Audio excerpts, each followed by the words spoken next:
ये 10 तोले सोना और ये 10 लाख रुपए, ये उसी को मिलेगा जो मुझे अपने साथ रखे। माँ, रखना तो मैं चाहता हूँ आपको, लेकिन मेरा जो घर है वो बहुत छोटा है और गर्मी भी इतनी ज्यादा पड़ रही है। तो मेरे घर में तो एसी भी नहीं है। तो मैं चाहता हूँ कि आप इन दोनों बेटों में से किसी एक के साथ रहो, ताकि आपका बाकी का जीवन आनंद में गुजरे। माँ, हमारे साथ रहो, हमारे पास जगह की कोई कमी नहीं है। और देखना, सरीना आपका बहुत ख्याल रखेगी। हाँ जी मम्मी जी, मैं आपका बहुत अच्छे से ख्याल रखूंगी, आपको किसी चीज की शिकायत नहीं हो। और आपको तो पता है हमारे घर में एसी भी है। क्यों भाभी, एसी सिर्फ आपके घर में ही है? और वैसे भी मम्मी का सिर्फ आप ही ख्याल रख सकते हो क्या, मैं नहीं? और मम्मी, मेरी तो अभी शादी भी नहीं हुई, तो आपका फर्ज बनता है कि आप मेरे साथ रहो। घर का सबसे छोटा बेटा हूँ मैं। बात तो तेरी सही है बेटा, लेकिन तेरा अभी कॉलेज चल रहा है और तू सारा दिन अपने दोस्तों के साथ आवारागर्दी करता फिरता है। तू अपनी बूढ़ी माँ का ख्याल ही कहाँ रख पाएगा। मुझे लगता है कि मुझे अपने बड़े बेटे सूरज और बहू के साथ रहना चाहिए, और मेरा फाइनल डिसीजन यही है कि मुझे अपने बड़े बेटे सूरज और बहू के साथ रहना है। और वो लोग कह तो रहे हैं कि वो मेरा बहुत अच्छे से ख्याल रखेंगे। माँ, आपने जो फैसला लिया है एकदम सही लिया है। बड़े भैया और भाभी आपका बहुत अच्छे से ख्याल रखेंगे और इनका तो घर भी काफी अच्छा है। भैया, माँ का ख्याल अच्छे से रखो। तुम दोनों मुझे ना ही सिखाओ कि माँ का ख्याल कैसे रखें, मुझे बहुत अच्छे से आता है और माँ को भी पता है, इसलिए माँ तुम्हारे साथ नहीं रह रही, मेरे साथ रह रही है। अब तुम दोनों का काम खत्म हो गया, तुम लोग यहाँ से जा सकते हो। ठीक है माँ।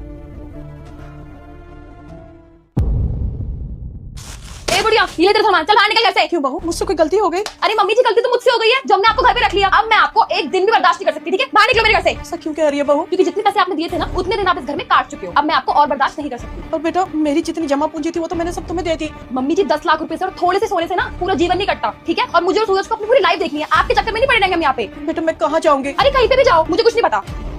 सूरज बेटा, देखना बहू क्या कह रही है। माँ सही तो कह रही है, इतने दिन आप उसके साथ रहे हो, उसकी बात भी मान लो। बेटा, मेरी जितनी जमा पूंजी थी वो सब तुमको दे दी थी। अगर ऐसा था तो मुझे पहले बता देते, मैं अपने छोटे बेटे के साथ रह लेती। वो तो आप भी कर सकती हो माँ, आपके 2 बेटे और है ना, जाइए उनके साथ रहिए, हमने रख लिया आपको बहुत दिन। ठीक है बेटा, मैं सब समझ गई, मैं चली जाती हूँ, मुझे कुछ पैसे दे दे। माँ, मेरे पास अब आपको देने के लिए खुले पैसे भी नहीं। ठीक है बेटा। मम्मी, आप यहाँ क्या कर रही हो? बेटा, सूरज ने ना मुझे घर से निकाल दिया। लेकिन क्यों? अच्छा वो सब छोड़ो, आपके पास जो कैश पैसे और ज्वेलरीज थी वो कहाँ है? वो तो उसने खर्च कर दिए और मुझे घर से निकाल दिया।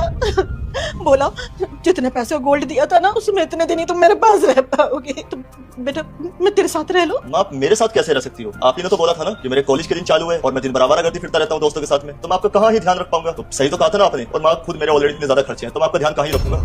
बेटा, अब तो तेरी जॉब भी लग गई ना, तो मैं रह सकती हूँ तेरे साथ में। जॉब लग गई का क्या मतलब है? अपना सारा पैसा मैं आपके ऊपर थोड़े ना उड़ा दूंगा। और जब आपके पास पैसा था तब तो आपने अपने बड़े बेटे को चुना, और जब उसने आपको धक्के मार के घर से बाहर निकाल दिया, अब आपको छोटा बेटा याद आ रहा है। देखिए माँ, मेरे पास फालतू पैसा नहीं आपके ऊपर खर्च करने के लिए, जाइए यहाँ से। बेटा सुन तो, बेटा सुन तो।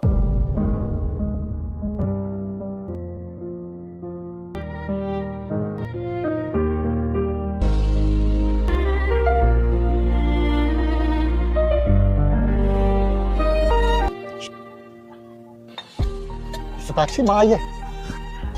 तो माँ, आप यहाँ लाओ, बैग मुझे दे दो, आओ ना। और बताओ मम्मी कैसे हो? अरे सूरज भैया और भाभी नहीं आए? मैं अकेली आई हूँ। कोई नहीं। अच्छा ये बताओ, आपका सूरज के पास मन तो लग रहा है ना? भैया भाभी आपका बहुत अच्छे से ख्याल रखते होंगे?